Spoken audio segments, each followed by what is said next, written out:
Silakan Bang Putra. Pimpinan yang terhormat, anggota Komisi 10 yang saya hormati, Saudara Menteri bersama dengan seluruh jajaran yang kami banggakan. Pertama-tama izinkan saya mengucapkan terima kasih atas kerjasama yang telah diberikan selama beberapa hari terakhir ini. Terutamanya minggu lalu kita maraton dengan Ibu Sekjen dan para Dirjen Eselon 1, Eselon 2, luar biasa. Di dalam kita betul-betul memastikan keberpihakan program pendidikan kita kepada masyarakat, kepada rakyat. Yang indah dari pertemuan itu, Mas Menteri, adalah ketika kita bisa memberikan input dan masukan tentang masing-masing dapil kita. Memang ujungnya sama-sama timur, Jakarta Timur, Kalimantan Timur, Nusa Tenggara Timur. Tapi mataharinya terbitnya duluan dari sana. Tapi kadang-kadang rezekinya lebih banyak yang terakhir dapat mataharinya. Jadi memang sama-sama timur tapi curhatnya beda-beda. Dan saya bisa menyaksikan bagaimana jajaran dari Mas Menteri itu betul-betul tekun, mencatat dan bisa berkomunikasi dengan kami. Untuk itu, apa yang disampaikan oleh Mas Menteri terkait dengan penyesuaian pagu anggaran 2023 sesuai dengan masukan Komisi 10 DPR RI, memang di lapangan kenyataannya memang betul seperti itu. Dan yang kedua, tentunya hal yang sama diharapkan dari kami dalam konteks pengawalan di Banggar, Badan Anggaran. Di sana sekarang sudah ada Kapoksi juga, Pak Sofiantan. Tentunya ini menjadi komitmen kita bersama untuk program pendidikan yang di awal pertemuan konselor kita mintakan betul-betul fokus mengenal langsung untuk masyarakat, tidak disamaratakan meskipun belakangnya timur.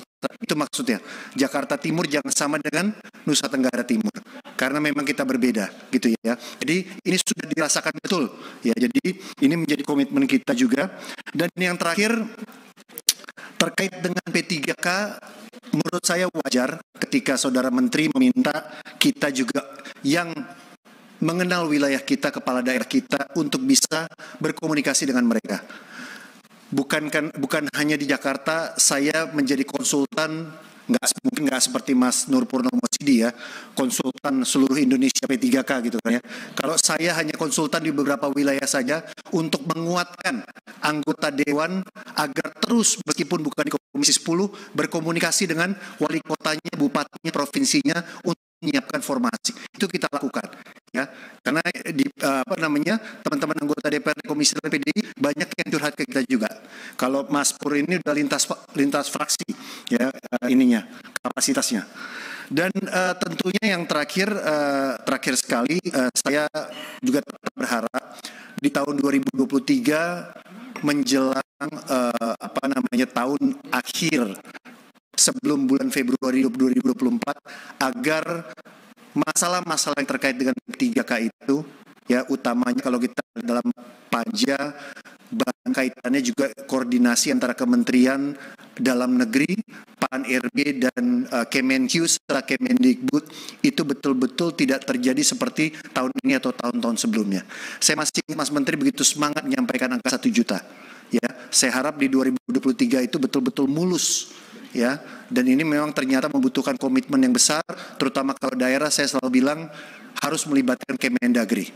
Ya, karena memang betul-betul di daerah itu sangat mendengarkan Kementerian Dalam Negeri.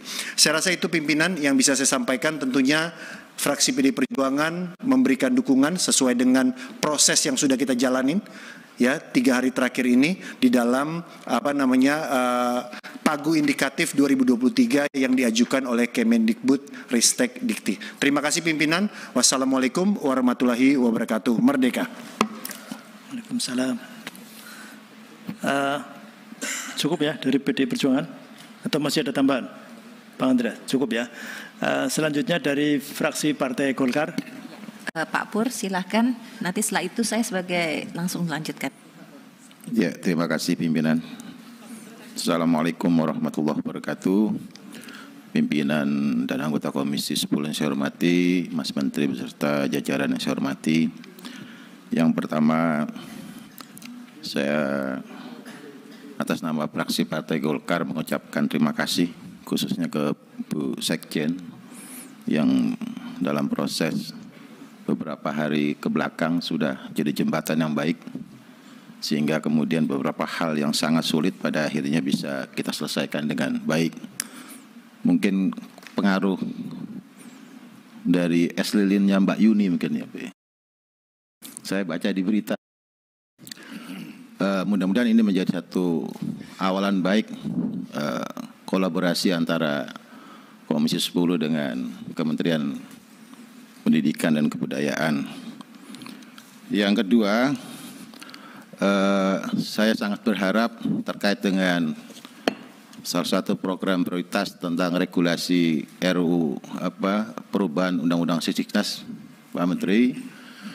Karena bagi saya berharap dengan dipercepat pembahasannya, problem kekurangan anggaran ini nggak terjadi lagi. Di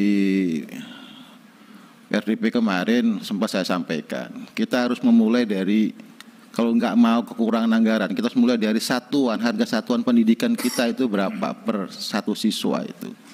Sehingga mandatori yang 20% itu bisa kita ambil minimum berapa sebenarnya kebutuhan anggaran pendidikan yang dikelola oleh Kementerian Pendidikan dan Kebudayaan dan Kementerian Agama, sehingga tidak sering kekurangan anggaran.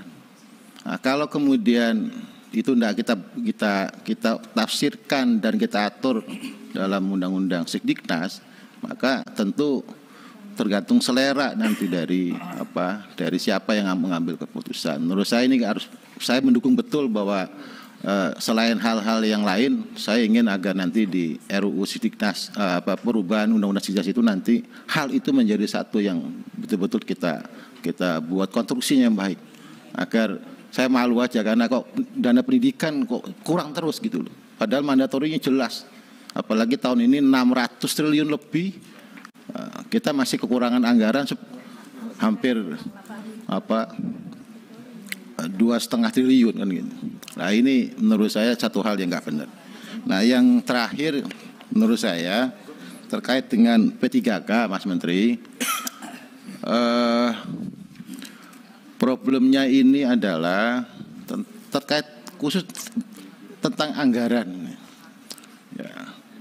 Jadi saya sudah ngomong ke Bupati dengan juga ke Parlemen daerah, sudah kita sampaikan, tapi kemudian problemnya mereka merasa anggarannya nggak masuk. Terakhir kemarin saya di Kabupaten Lumajang ketemu Bupati juga, gimana anggarannya sampai sekarang nggak masuk. Bagaimana kami mengajukan formasi sesuai dengan kuota yang ada. Nah ini, karena itu kemarin saya dorong ke Mas Menteri bagaimana caranya dibuat terobosan hukum agar para stakeholder yang terlibat terkait dengan P3K ini itu bisa dipayungi dengan regulasi peraturan perundang-undangan di atasnya permen. Nah, saya mengusulkan ada kepres untuk mengatur itu semuanya. Kalau tidak, tafsirnya macam-macam. Karena ini yang sering terjadi, dan itu ketemuan kami ketika ada kita membuat panja-panja itu.